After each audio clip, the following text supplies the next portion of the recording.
Bienvenue à cette deuxième session d'information sur nos antennes, mesdames et messieurs, bonjour. Ouvrons-le avec le séjour du président Félix en Suisse, dont le président Félix Antoine Tshisekedi, lors de son séjour en Suisse, est conféré avec la diaspora congolaise sur les questions qui dominent l'actualité en République démocratique du Congo. Il a évoqué plusieurs questions, entre autres la guerre d'agression qu'impose le Rwanda à la RDC. Il a réaffirmé également que la République démocratique du Congo va devoir gagner cette guerre et retrouver l'intégrité de son territoire national. Reportage. Tradition respectée, le président de la République s'est adressé le lundi 27 février 2023 à la diaspora congolaise de la Suisse. Ainsi, a-t-il tenu la promesse faite à ses compatriotes lors de son passage à Davos le 17 janvier dernier. Les temps faisant défaut, Félix Tshisekedi s'est exprimé sur 4 sujets, à savoir la crise diplomatique entre la République démocratique du Congo et le Rwanda, les processus électoraux, les programmes de développement local des 145 territoires et les changements de mentalité. S'agissant de la crise diplomatique congolo-rwandaise, Félix Tshisekedi a exprimé toute son amertume du fait de l'option levée par Paul Kagame de rester dans la voie de la confrontation. Pourtant, a-t-il révélé, l'opportunité était bien là, à son avènement aux affaires, de créer les conditions de meilleure pour une coexistence pacifique entre les deux pays. Paul Kagame a voulu lui prendre tout le bras alors qu'il lui a tendu la main. Il n'y a rien que le pouvoir actuel ait fait contre le Rwanda.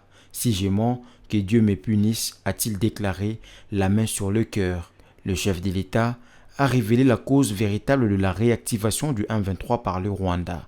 L'exigence de l'entrée de l'armée rwandaise sur le territoire congolais pour combattre le FDLR, exactement comme cela a été fait des preuves de l'intrusion de RDF sous couvert du 1-23, sont suffisamment indéniables. Félix Tshisekedi a du mal à comprendre l'attentisme de la communauté internationale face à ces évidences. Les jours où le Congo va réagir, ne venez pas nous culpabiliser, a-t-il lancé aux décideurs avant d'ajouter la patience à des limites. À Addis Abeba et à Bujumbura, où il s'est retrouvé en face de Paul Kagame, il l'a averti en ces termes « Ne croyez pas que j'ai peur de vous » et d'ajouter à l'attention de la diaspora congolaise « Nous allons prendre nos responsabilités ».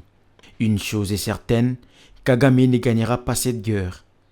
Ce qu'il a fait au Congo, ça suffit avec moi, ça ne passera pas. Bien entendu, le chef de l'État a mis en évidence la première expérience avec l'enrôlement limité des Congolais de l'étranger. Entre-temps, Conseil des droits de l'homme, la République démocratique du Congo veut un tribunal pénal international pour statuer sur les 617 incidents documentés dans le rapport Mapping. Pour rappel, le rapport Mapping est un rapport des Nations Unies sur la République démocratique du Congo à la suite des agressions armées et de la guerre qui ont eu lieu entre mars 1993 et juin 2003. De plus amples détails dans cet élément suivi.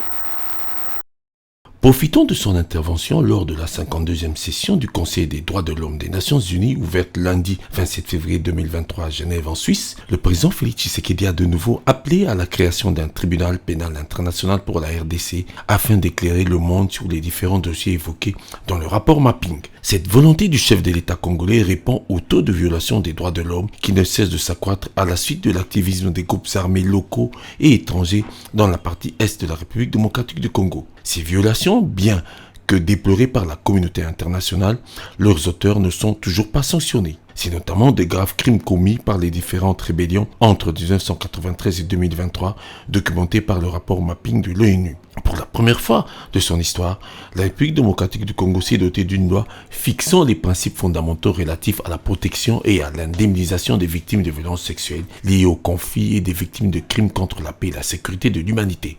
Ce faisant, il s'agissait d'évaluer les capacités du système judiciaire national à traiter de manière appropriée ces violations de droits de l'homme et de formuler une série d'options visant à aider le gouvernement de la République démocratique du Congo à identifier les mécanismes de justice transitionnelle appropriés pour faire face à ces violations. Le rapport Mapping contient 550 pages avec les descriptions de 617 incidents violents présumés. Le prix Nobel de la paix, Denis Mukwege, en a fait d'ailleurs sa lutte. Depuis plusieurs années, il plaide pour la création d'un tribunal pénal spécial pour la RDC afin de juger les auteurs des différents crimes documentés par le Mapping Report. Alors que le président français Emmanuel Macron a, au cours d'un point de presse tenu le lundi 27 février à Élysée en France, évoqué sa nouvelle politique africaine avant même d'entamer dès ce mercredi 1er mars sa tournée en Afrique dans 4 pays dont le Gabon, l'Angola, le Congo-Brazzaville et la République démocratique du Congo. Regardez. Monsieur le Président de la République. Emmanuel Macron, président français, a tenu le lundi 27 février 2023 à l'Élysée en France un point de presse autour de la politique avant d'entamer sa tournée en Afrique. Le président français doit enchaîner dès ce mercredi 1er mars avec une série de tournées dans 4 pays d'Afrique centrale, à savoir le Gabon, l'Angola, le Congo et la République démocratique du Congo. Lors de la première étape à Libreville, il participera à un sommet sur la préservation de forêts du bassin du fleuve Congo. Fort de ce constat, de l'agenda international que nous avons bâti, nous avons choisi le Gabon. Donc, en organisant à Libreville ce sommet, nous avons souhaité valoriser la richesse des forêts africaines, encore trop méconnues du grand public, et associer d'ailleurs les autres pays du bassin du Congo qui jouent un rôle essentiel. C'est le premier poumon de la planète. Le bassin du Congo est celui qui séquestre le plus de carbone devant l'Amazonie. C'est aussi un réservoir de vie qui s'étend sur plus de 240 millions d'hectares et qui contient des trésors inestimables de biodiversité. Et ça, il faut le dire, l'assumer, en être fier. Et ce que nous souhaitons faire, c'est créer aussi un modèle qui soit adapté à l'Afrique et qui ne vienne pas se plaquer sur le continent africain. Et sur l'ensemble du continent, l'influence de la France et des Occidentaux est contestée par la Chine et la Russie. Ainsi, 3 de 4 pays que visitera le président français, les Gabon, le Congo et l'Angola, se sont abstenus du vote d'une résolution de l'Assemblée générale des Nations unies exigeant le retrait russe d'Ukraine. On avance, on travaille ensemble. Je ne viens pas faire un déplacement électoraliste. Et d'ailleurs, on parle à tout le monde, y compris aux opposants, et on continuera de le faire. De la même manière, j'irai ensuite en Angola sur un sujet d'intérêt commun, la sécurité alimentaire, pour pousser l'agenda Farm que nous avons lancé dès le début de la guerre en Ukraine. On est le premier partenaire de formation agricole de l'Angola. Et donc, c'est un partenariat de production qu'on va lancer et déployer. Nous irons ensuite Congo-Brazzaville pour honorer la mémoire d'un lieu de renaissance de notre politique avec l'Afrique et là aussi essayer de défendre ce nouveau cap que je viens de déployer ici et d'expliquer. Et puis nous nous rendrons en RDC pour parler là aussi des grands sujets d'intérêt commun, santé, partenariat économique sur des sujets comme infrastructure, tech, mais aussi les mines, la culture et la défense, parce que nous sommes le premier partenaire de formation militaire de la RDC. L'Afrique n'est pas un précaré, il faut passer d'une logique d'aide à celle d'investissement, a ajouté Emmanuel Macron. Fixer les paramètres d'un accord juste entre les pays forestiers et le reste de la communauté internationale, avec entre autres l'initiative Partenariat pour la conservation positive, qui se résume assez simplement. C'est un contrat entre un pays forestier qui s'engage à protéger sa nature, et notamment les réserves les plus vitales de carbone et de biodiversité, en échange d'un soutien plus important de la communauté internationale. Il a aussi annoncé une loi cadre pour procéder à de nouvelles restitutions d'œuvres d'art au profit de pays africains qui les demandent. Merci beaucoup.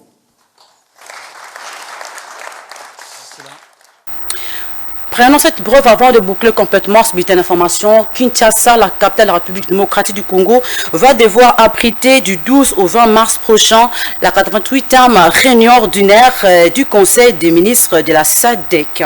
Le choix de Kinshasa pour abriter ces assises est justifié par le fait que la République démocratique du Congo assure la présidence en exercice de la SADC depuis août 2022, date à laquelle le président de la République, Félix Antoine Tshisekedi, a pris la présidence tournante de la communauté développement de l'Afrique australe, SADC, au cours d'une cérémonie de passation de pouvoir avec son prédécesseur, le président du Malawi, Lazarus Chakwera, au Palais du Peuple lors du 42e sommet ordinaire des chefs d'État et de gouvernement de cette organisation régionale.